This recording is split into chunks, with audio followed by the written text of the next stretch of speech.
କୋମଣ୍ଡା ଗ୍ରାମରେ ସବର୍ଣ୍ଣ ଓ ଅସବର୍ଣ୍ଣ ସମ୍ପ୍ରଦାୟ ମଧ୍ୟରେ ହୋଇଥିବା ଗୋଷ୍ଠୀ ବିବାଦ ସମାଧାନ ହୋଇପାରିଲା ନାହିଁ। ଏବେ ବି ଦୁଇ ଗୋଷ୍ଠୀ ମଧ୍ୟରେ ଛକାପଞ୍ଚା ଲାଗି ରହିଛି। ପୁଲିସ ଉଭୟ ପକ୍ଷ ବିରୋଧରେ ମାମଲା ରୁଜୁ କରିଛି। ଗୋଷ୍ଠୀ ବିବାଦକୁ ନେଇ ରୁଜୁ ହୋଇଥିବା ମାମଲା ପ୍ରତ ପ୍ରତ୍ୟାହାର ଦାବି କରି ଶୁକ୍ରବାର ଗ୍ରାମର ଶତାଧିକ ମହିଳା ଓ ପୁରୁଷ ଜିଲ୍ଲାପାଳଙ୍କ କାର୍ଯ୍ୟାଳୟରେ ଘେରାଉ କରିଥିଲେ। ଜିଲ୍ଲାପାଳ ଅବଦାଲ ମହମ୍ମଦ ଅକରଦଙ୍କୁ ଭେଟି ଦାବିପତ୍ର ପ୍ରଦାନ କରିଛନ୍ତି। କୋମଣ୍ଡା ଗ୍ରାମ ପରିଚାଳନା କମିଟି ସଭାପତି ପ୍ରଭାକର ସାହୁଙ୍କ ନେତୃତ୍ୱରେ ସବର୍ଣ୍ଣ ଗୋଷ୍ଠୀର ଶତାଧିକ ମହିଳା ଓ ପୁରୁଷ ଏକ ଶୋଭାଯାତ୍ରାରେ ଆସି ଜିଲ୍ଲାପାଳଙ୍କ କାର୍ଯ୍ୟାଳୟ ନିକଟରେ ବିକ୍ଷୋଭ ପ୍ରଦର୍ଶନ କରିଥିଲେ। ଜିଲ୍ଲାପାଳଙ୍କୁ ଲିଖିତ ଭାବେ ଜଣାଇଥିଲେ ଯେ କୋମଣ୍ଡା ଗ୍ରାମର ଅସବର୍ଣ୍ଣ ଗୋଷ୍ଠୀଙ୍କ ଅଭିଯୋଗକୁ ଧାରଣା କରି ପୋଲିସ ଏକାଧିକ ମାମଲା ରୁଜୁ କରିଛି।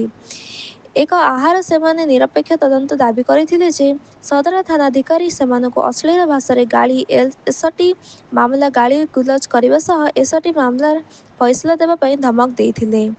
ଗ୍ରାମର ସବର୍ଣ୍ଣ ଲୋକଙ୍କ ନାମରେ ହୋଇଥିବା ମାମଲା ପ୍ରତ୍ୟାହାର। ଗାଁରେ ବାରମ୍ବାର ଆଇନ ଶୃଙ୍ଖଳା ପରିସ୍ଥିତି ସୃଷ୍ଟି କରୁଥିବା ଲୋକଙ୍କ ବିରୋଧରେ ଦୃଢ଼ କାର୍ଯ୍ୟାନୁଷ୍ଠାନ ଗ୍ରହଣ କରିବାକୁ ସେମାନେ ଦାବି କରିଥିଲେ।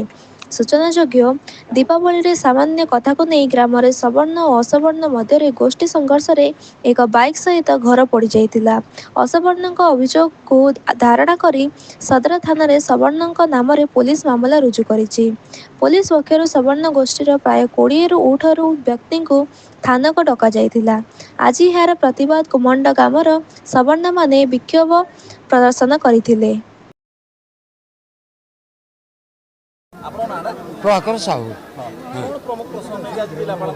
ମାନେ ଇଏ ସମ୍ପ୍ରଦାୟର ଲୋକ ଏସ୍ଟି ଆଉ ଏସ୍ସି ସେମାନେ ତାଙ୍କ ଆତଙ୍କରେ ଆମେ ମର୍ମାହତ। ଆମେ ବିନା ଦୋଷରେ ତାଙ୍କ ସାହିରେ ନିଆଁ ଲଗାଇ ଦେଇଛୁ ବୋଲି ଆମ ନାଁରେ ସେ ଥାନାରେ କେସ୍ କରିଥିଲେ। 450 ଜଣଙ୍କ ନାଁରେ ସେ ଅଭିଯୋଗ ଆମ ନାଁରେ ଥାନାରେ କରିଛନ୍ତି ଯେ ମିଛରେ ଆମକୁ ଯେଉଁ ପ୍ରକାର ସେ ହନ୍ତସନ୍ତ କରୁଛନ୍ତି ଆମେ ଏହାର ଉଚିତ ନ୍ୟାୟ ପାଇଁ ସାର୍ଙ୍କ ପାଖରେ ଅବଗତ କରାଇଛୁ। ସୁଭାଗିନୀ ସାହୁ, ଆମ ଗାଁରେ ସବର୍ଣ୍ଣ ଅସବର୍ଣ୍ଣଙ୍କ ମଧ୍ୟରେ କିଛି ଭୁଲ ବୁଝାମଣା ହେଇଛି। ଦୀପାବଳି ଦିନ ରାତିରେ ସେ ପିଲାମାନେ ବାଣ ଜାଳୁଥିଲେ।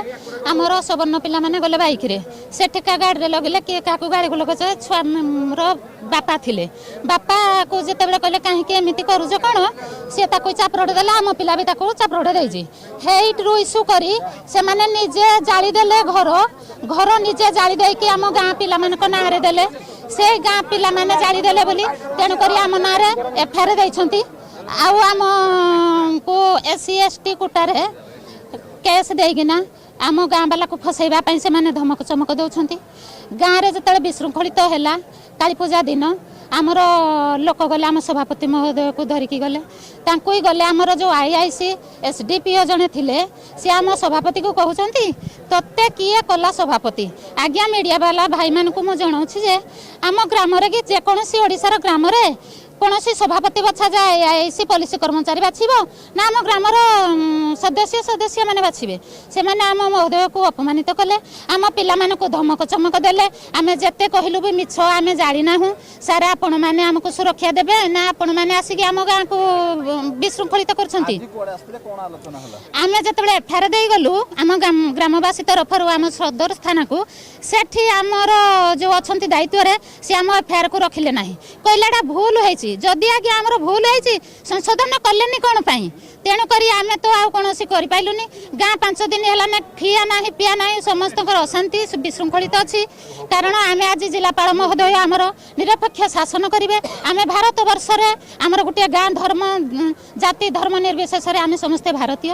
ତେଣୁକରି ଆମେ ଏହି ଭରସାରେ ଆମ ଜିଲ୍ଲାପାଳକୁ ଜଣାଇ ଦେବାକୁ ଆସିଛୁ ଯେ ଧର୍ମ ନିରପେକ୍ଷ ହିସାବରେ ସଠିକ୍ ଭାବରେ ତଦନ୍ତ କରାଯାଉ। ଆଉ ଯଦି ଆମ ପିଲାମାନେ ପୋଡ଼ିଛନ୍ତି ତାହେଲେ ଆମେ ଗାଁ ଆସିକିନା ସରେଣ୍ଡର କରିବୁ। ଯଦି ପୋଡ଼ି ନାହାନ୍ତି ତାହେଲେ ସଠିକ୍ ଉପାୟରେ ଯେଉଁମାନେ ଦୋଷୀ ସେହି ଦୋଷକୁ ଦଣ୍ଡିତ କରାଯାଉ। ଆମେ ଏତିକି ଅନୁରୋଧ କରୁଛୁ ଆପଣଙ୍କ ମାଧ୍ୟମରେ। ଆମ ଜିଲ୍ଲାପାଳ ମହୋଦୟଙ୍କ ଭରସା ଅଛି, ସେ ଆମର ସଠିକ୍ ନ୍ୟାୟ ଦେବେ ଆମ ଗାଁକୁ। ସାର୍ଥକ ନାୟକ, ମୁଁ ହେଉଛି ଗ୍ରାମ ପରିଚାଳନା କମିଟିର ସମ୍ପାଦକ। ଆସିଥିଲୁ ଆମେ ଯେ ଆମର 19/10/25ରେ ଆମର ଗ୍ରାମ ପରିଚାଳନା କମିଟି ୱିଥ୍ ଗ୍ରାମବାସୀ ଓ ମହିଳା ସଂସ୍ଥାକୁ ମିଶି ଆମେ ଏକ ଗାଁକୁ ନିଶା ମୁକ୍ତ ମଦମୁକ୍ତ କରିବୁ ବୋଲି ମିଟିଂ ହେଉଥିଲା।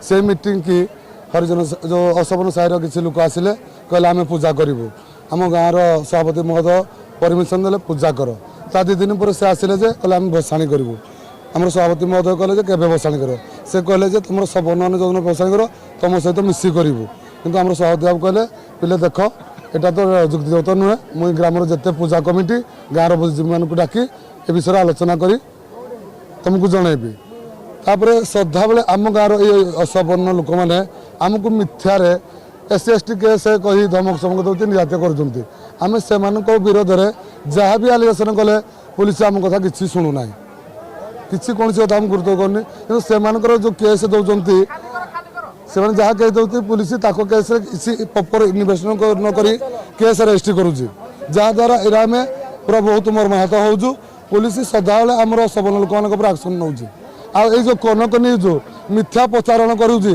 लोक मान उत्तेजित करना करुँचे संपूर्ण दायी होती जिला प्रशासन और कनक न्यूज आम चाहूजे आम गाँव मुझे चाहूँगी आम गाँव